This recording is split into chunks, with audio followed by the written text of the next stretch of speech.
19 जनवरी में जो अभी हाल ही में 19 जनवरी के अंदर हमने एक निष्कासन दिवस का कार्यक्रम जगती में किया। इसमें हमारे समाज की ये मंशा थी, आशा थी कि हम लोग एपिसेंटर पे आके काम करें। तो यूथ ऑफ पन्नू कश्मीर ने ठाना कि इस बार हम अपना जो हमारा ग्राउंड जीरो है, जो जगती है माना जाता है, वहां जाके मिल के ये हम कार्यक्रम करें। आप जानते हैं कि इसकी अभी जरूरत क्यों पड़ी। ये जो कार्यक्रम 19 जनवरी का हमने निष्कासन दिवस में मनाया, हम आमतौर पे एक बहुत ही सादा तरीके से हम अपनी वहाँ के निष्कासन की पीड़ा को दोहराते हैं, हमारे जो समाज कैसे खड़ा रहा उस रेजिलियंस को दोहराते हैं।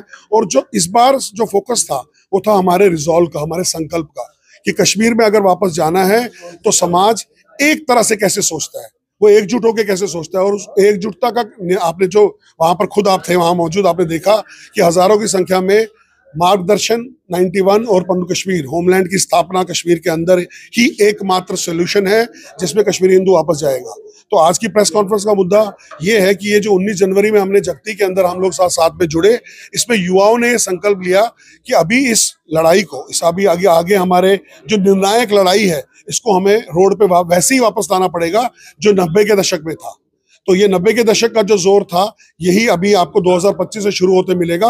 क्योंकि हमारी ऐसा मानना है कि 370 धारा के ध्वस्त होने के बाद जिस तरह से जो एक अभूतपूर्व कदम था जो माननीय प्रधानमंत्री और भारतीय जनता पार्टी ने लिया था, हमारा मानना है कि यही सरकार है जो कश्मीर के अंदर कश्मीरी पंडितों के पुनर्वासन के लिए उनके पैटर्न को समझ के, क्योंकि 90 से पहले जैसे हम बिखरे हुए थे, किसी भी तरीके का सोशल, पॉलिटिकल और कल्चरल एम्पावरमेंट नहीं होता था।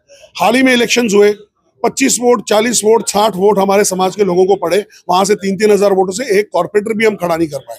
तो अगर सरकार ये चाहती है, जो हमारी केंद्र की सरकार है और यहाँ स्टेट की सरकार ये चाहती है कि कश्मीरी पंडितों को वापस बुलाया जाए और उनका सोशल, कल्चरल और पॉलिटिकल एम्पावरमेंट हो, वो तभी होगी जब ये लोग एक जगह रहेंगे।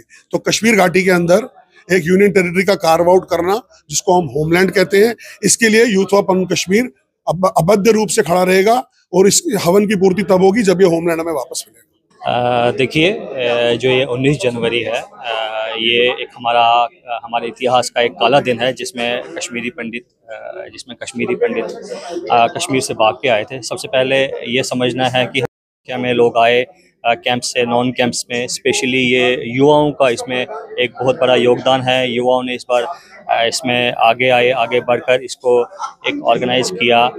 मैं ये कहना चाहूँगा कि जो 19 जनवरी है, इस दिन सिर्फ कश्मीरी पंडित की हत्या नहीं हुई है, इस दिन उनकी संस्कृति की हत्या हुई है, इस दिन उनके कल्चरल की हत्या हुई है, इस दिन उनके एजुकेशन की हत्या हुई है। और ये जो हमारी एक डिमांड है होमलैंड, ये होमलैंड का समझना बहुत ज़रूरी है। होमलैंड का मतलब है सिर्फ एक धरती नहीं, होमलैंड का मतलब है हमारे कल्चर, हमारी संस्कृति, जो हमने लैंग्वेज खोया है। प्रॉपर्टीज़ तो हम बना सकते हैं, वो ज़मीन का टुकड़ा हम वापस ला सकते हैं, लेकिन जो हमारे बच्चों ने, हमारी नेक्स्ट जनरेशन यूथ ने जो वो खोया है, वो अपनी ज़बान खोई है, वो अपनी एजुकेशन खोई है, वो अपनी संस्कृति खोई है। ये डिमांड होमलैंड के माध्यम से ये डिमांड हो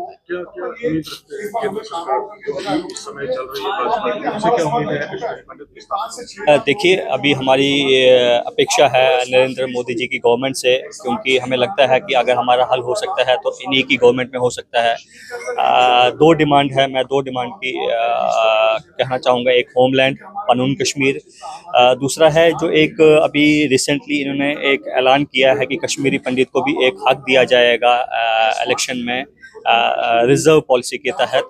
मेरी उसमें यह डिमांड है कि उसमें कैंप्स, जितने भी कैंप्स हैं, वहाँ से कोई रिप्रेजेंटेटिव होना चाहिए, ना कि कोई दिल्ली से, मुंबई से, क्योंकि जो कैंप में रहता है वही इस इधर के हालातों को ज़्यादा एक्सप्लेन कर सकता है, वही इधर की डिमांडों को, बेसिक नीड्स को, बेसिक डिमांडों को ज़्यादा हाईलाइट कर सकता है।